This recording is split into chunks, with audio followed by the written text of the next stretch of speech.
matembezi katika bandari yetu, bandari ya Tanga. Tumeweza kujionea jinsi uwekezaji mkubwa ambao umefanywa na Daktari Samia Suluhu Hassan, Rais wa Jamhuri ya Muungano wa Tanzania.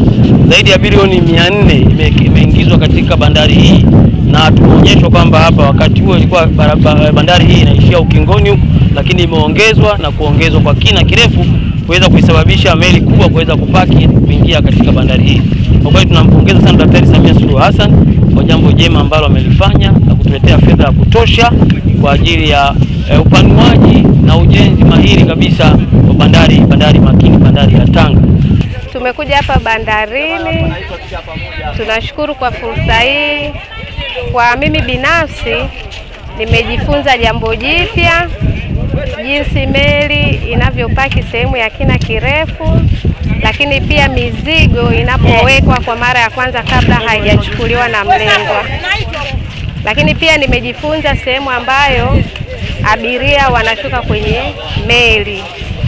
Hilo ni jambo nilojifunza, lakini pia tumeona sehemu ambapo mizigo inahifadhiwa kama bado haijachukuliwa na wateja wake. Siku yetu ya bonanza leo tulialika vilabu kutoka mikoa mbalimbali, wamekuja kujionea fursa za hapa kwenye bandari yetu ya Tanga, ikiwemo Dodoma, Masasi wamefika hapa, wapo ndugu zetu wa Iringa wamefika hapa, ndugu zetu wa Dar es Salaam wamefika hapa, na ndugu zetu wengine ambao wanaotoka Rushoto huko, wanaotoka Morogoro pia wamefika.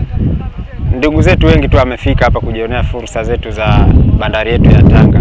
Kwa hiyo karibuni sana wengine ambao mnahitaji kuja kuitumia hii bandari. Fursa zipo za kutosha.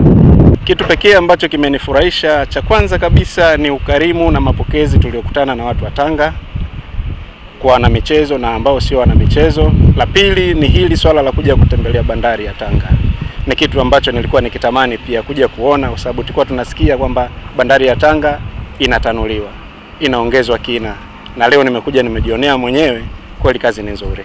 Watu wa Dar es Salaam nawaambia kwamba lililokuwa linafanywa na serikali ni uhalisia wa maisha yetu kwa sasa, kwamba bandari inatanuliwa au imetanuliwa, kwa huduma inapatikana. Wale ambao walikuwa wanatoa mizigo kutoka Dar es Salaam pia wanaweza kutoa kupitia Tanga.